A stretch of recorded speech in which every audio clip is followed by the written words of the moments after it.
Okay, great. Thank you, Matt. Hacker Fantastic, or Matt, Yeah, to give you your real name. unbelievable. We're truly chuffed to bits to have you on board. Welcome to BeerCon 1. Thank you. I've never taken part in a virtual conference before, so it's certainly interesting. I've been tuning in and out all weekend while working on some iOS related hacking activities. So it's been very interesting to get so many different people's opinions and hear about what people are doing in the industry. I think it's really quite exciting, really, to hear everyone's views and thoughts on different things. I've certainly picked up a few things myself around OSINT and various others. So yeah, it's been good. So I'm definitely grateful to have the opportunity to come on and speak to everyone. So this is a mental health and EFF as well, right? Yeah. That's right. Yeah, donations are going towards them. Right. We're very pleased about that because I think those are two important charities for all of us in the business. Mm-hmm. I think that the mental health one especially, I think that not enough people speak about, some of their experiences, with consulting and the kind of workload that you get. It can lead to kind of depression and various other things if you're, constantly traveling around, constantly on site, working ridiculous hours. People do experience kind of burnout and stuff, and it does happen a lot more frequently than people realize. And I think that it's good, that the information security community is at least acknowledging that now and doing more for it. But it's one of those things, really. I think depression is a big killer amongst young men, especially, and not enough of us seek guidance and help, and those things impact us. So it's really great to be able to be involved with something it's raising money for those kinds of issues. So it's awesome to have you here, Matt. It's a real honor. So yeah, I mean, we're truly grateful to you for sharing your time with us. So just to kick us off, I guess, would you mind? I mean, I think a lot of people know who you are, and you're very active, and you're a very busy guy, and your company's very busy. But would you mind just giving us a little bit of an insight into who you are and what it is that you guys do? Yeah, so my name's Matthew. I go by the nom de jour Hacker Fantastic. I've been doing penetration testing and ethical hacking and vulnerability discovery for around 20 years or so, I'd say now. Most of that time has been in industry, working for clients under contracts and writing things. I'm the co-founder at Hacker House. We're a training company that provides pen testing services. I'm actually just kind of between flights at the moment. I've got some clients to go see later on today. And we basically, hack things to try and find vulnerabilities. And often our clients, they're already doing pen tests. They're already kind of security aware. They're looking for people to kind of come in and try and give them a handle on finding new vulnerabilities, much like the last speaker was just saying, working with the developers, trying to improve their tooling, showing them how vulnerabilities manifest so that they can be better, more aware of it. As part of that, we started doing, a lot of training, a lot of entry-level training, because what we kind of realized is that the information security industry is a little bit like a pyramid of knowledge. And at the very top of that pyramid of knowledge, there's heap overflows, use after freeze, out of bound reads, all of this exploitation, low-level engineering kind of hacking. But that is actually such a small part of what industry needs in terms of security. Most industry doesn't need you to come in and write a zero-day exploit for their kernel to demonstrate a certain kind of thing. Much like if you look at Apple, we look at Apple technology, right? A lot of the jailbreaking is done in a production environment. But internally at Apple, they have their own access to the technology that they're building. So they're able to investigate security controls a lot more thoroughly. But what we found is that the fundamentals, the basic building blocks of cybersecurity, the abilities to do pen testing, build reviews, understand why patches are being applied, what a SQL injection attack looks like, what that means to a company. A lot of those fundamentals appear to be missing. And we have in information security a group of people really technical, really smart, really knowledgeable, But the translation, the ability to communicate what those people can do and what they can offer to a business is kind of void. You know, there's a big disconnect between the engineering team, the development team, and general tech teams as understanding what is computer hacking and why the hell should we have it in our business and why do we need hackers working for us. You know, so I think being able to do some of that has been, you know, pretty integral to my own journey, because I've realized that you know, there's a lot that we can offer people, you know, that doesn't necessarily come in the form of a 0-day, you know, kernel exploit. While those are great and they're fun and everyone needs them, you know, they're not necessarily the thing that organizations need. A lot of those organizations need understanding, like, how do we use Zap? What is Zap? You know, how do I as a developer make use of you know, forms poisoning attacks to validate, you know, what's going on in my environment. So we do a lot of that. We do a lot of knowledge transfer. You know, I like working with clients, helping them understand, letting them, you know, build up their internal kind of pen test teams, so that when they're calling us in, you know, we're going in to see them for, you know, more interesting things like kernel level attacks or things that are a little bit outside the scope of someone, you know, who's done some security training. But you know, it's a big part of about what we're about. You know, trying to get people more self-sufficient in security, because you know, when I started doing this, it was a very complicated thing. You had to download a lot of stuff. You know, you had a lot of work. You had to learn C. You had to learn assembler. There wasn't ways around it. Now today, you know, a lot of the tools that are out there, you know, you don't necessarily need someone who has, you know, the greatest technical proficiency in a low-level language to be able to interpret vulnerability assessment results, right? You know, that's not conducive really to good business. What's good for business is being able to understand where the security risks are and how to address them, right? And that's all they really care about. They don't care how clever you were in doing your attack. They just care that the attacks don't impact their business and their bottom line. So we found that there was a big need for fundamental training, a big need to increase awareness of tools, technology, but also empowerment. You know, I changed my life by using computer hacking, and there's a lot of other people, and there's a lot of other stories. You know, so far in this industry to speak with people who have come from, you know, different backgrounds, and you know, have made money or have got jobs and have done good things with their lives. And a lot of that is down to computer hacking and the way that they've applied it. So we're big believers in that. You know, that these kinds of skills, they're empowering because they allow people to kind of change their current situation. You know, if you're looking at your job on a Monday morning, you think, oh, I don't really want to do that job anymore. You know, there are so many jobs in cybersecurity that it's a really good angle for people to kind of pivot from a technical role, and indeed, you know, the industry is always looking for new ways to welcome people in. So that's a real big part of you know, what I'm about. The other elements of it, of course, is hardware hacking and hacking the planet. Everything, if it moves, I hack it. Awesome. So 2019 found you at the center of what I would call a political mudslinging controversy. And I think you rose to the occasion with poise and fact, but I did detect a certain level of frustration with the way the media ended up characterizing. I'd like you to kind of set the record straight on what you feel happened, and kind of like how the security community, I hope, rallied behind you.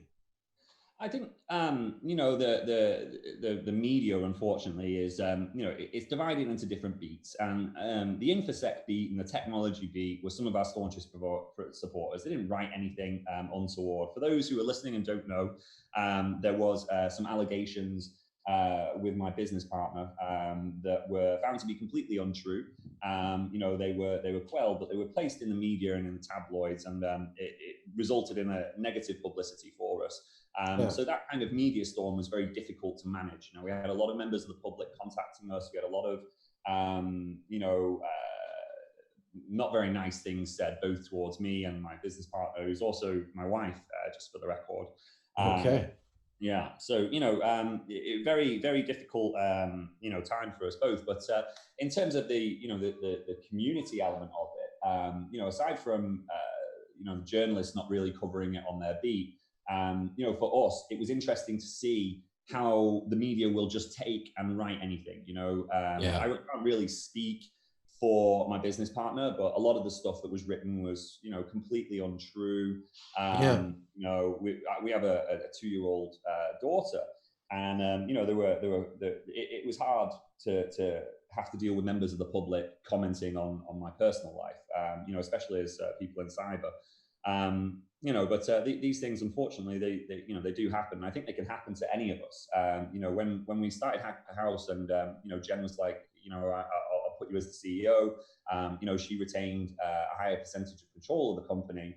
It was really quite new for me to have a female CEO, and I really did believe in all of that. And I felt that it was very unfortunate that her femininity was being used against her. And to be honest, it makes you sort of feel a little bit sick that people can do that, really. Well, I know there was a lot of strong feelings and support for you and your work, and I just wanted to give you the opportunity to tell your side of the story, because I don't think it was covered appropriately and balanced. It wasn't. Sorry, Matt. I'll just chip in a little bit. Nobody wants to be used as a political football, right? Mm-hmm. And I can't imagine that ever happening to me. So I can only begin to understand possibly how that affected you and your family. But that's the fucking UK, right? And that's politics. Yeah. But on the, I think it gave me a lot of insight. I mean, I had a lot of these companies, and for me, I do a lot of cybersecurity stuff. Breaking into a media company and changing the story wouldn't be a difficult thing for me to do. But, sitting there, and I had to sit on my hands throughout a lot of this, because there are people who are online writing articles, and throughout it all, I was just sitting on my hands, like, if I do anything, it's going to backfire. So we had to be very dignified about this thing. We're small business owners, but it was cleared up, and it was just unfortunate, really, that the press decided to run with this fable. As I say, it shed a negative light on the hard work that we have done. Yeah, absolutely. One minor news story, and we've been quoted in dozens of others in relation to. But they don't, what they say, Matt, because you're a northern guy, I guess. Yep. In fact, just before I tell you about what they say, we met at B-Sides Manchester in 2017. Really? You were there with Jen and your kid. Cool. And we were introduced by Anthony Kenworthy, who's a name I suspect you may recognise. Yeah. And so we met. But I thought at the time, what's a northern bloke doing over in the US and all that kind of stuff? You've got your reasons for that, and that's not the question. The question is, what markets do you get into in terms of the business that you do? Are you in a particular vertical, or are you in everything? Amazingly, we don't really target specific sectors and industries. We go where there's a need for the work. So a lot of our clients are actually based up in the Bay Area. We have a lot of clients, obviously without naming names, who develop privacy and communication solutions, for which we, in fact, where I'm off to later on this afternoon, to where we basically, fuzz, analyze, try to inject, attacks, and they'll handle the communications traffic and data of, a few million people on average a day. So the work that we do does have a direct impact, and it does help protect people. And that's a key thing for me, really. I don't particularly enjoy, causing work for work's sake, sitting in a data center somewhere and just running, tools and scans. I much prefer working with an organization that's trying to get a handle on cybersecurity, and understand the guts of it. And a lot of my clients are actually reactive. What's happened to them is, somebody wrote an advisory, published it on Daily Dave or Full Disclosure, about one of their competitors. Obviously, that has a massive impact on their competitors' market share, because it looks like the competitor's being hacked and all the rest of it. So they're trying to stay ahead of the competition. They're trying to get their O-days found and fixed before somebody else finds them, so that they don't hurt their bottom lines and their profits. Sure, Matt, over to you, mate.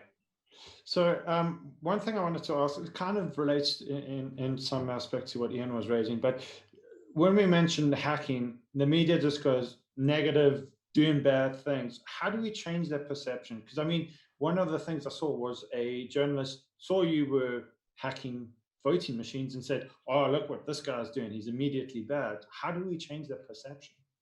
I think that that's a very hard fight to do. I've been trying to do that for a while. Like, you know, creating the nom du jour Hacker Fantastic was a way to spread positive messages to people, to try and put a window really into this world and show people that it is not dark and mysterious. And, you know, we're not bad people. We're just people that know how to identify computers being broken. I mean, they were already broken when we received them. Right. You know, you're just pointing out how broken they are.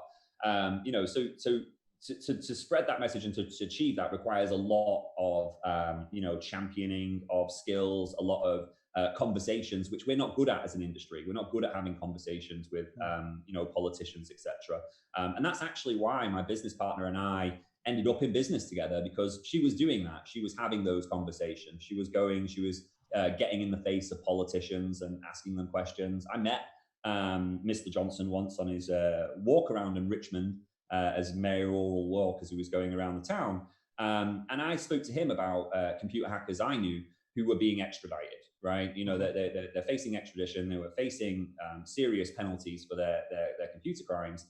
And, you know, I spoke to him and he was very little regard for it, right? You know, but Jen, my partner, was able to get these conversations, get these issues going with people who in the past have not been so susceptible to talking about them. So I think changing you know, computer hacking as a terminology to move away from that negative connotation, you know, requires more people to understand that you know, it's a beneficial process, that we need our young people understanding that, you know, TalkTalk has a SQL injection on their website, because if they don't, then that SQL injection might not get fixed, or there might not be any pressure on these companies to secure our data. And it seems that you know, data spills out much more regularly, and we hear from the lawmakers, we hear from politicians, but we never hear from hackers. We never hear from the positive sides of the people who identified there was a problem in the first place. We're too busy locking them up. So until we change that kind of mentality, you know, we're really are going to be fighting a bit of a battle. And I believe in the UK, it's changed a lot more now. You can go in and say, I'm an ethical hacker somewhere, and that's not going to raise too many eyebrows. It's a bit more understood.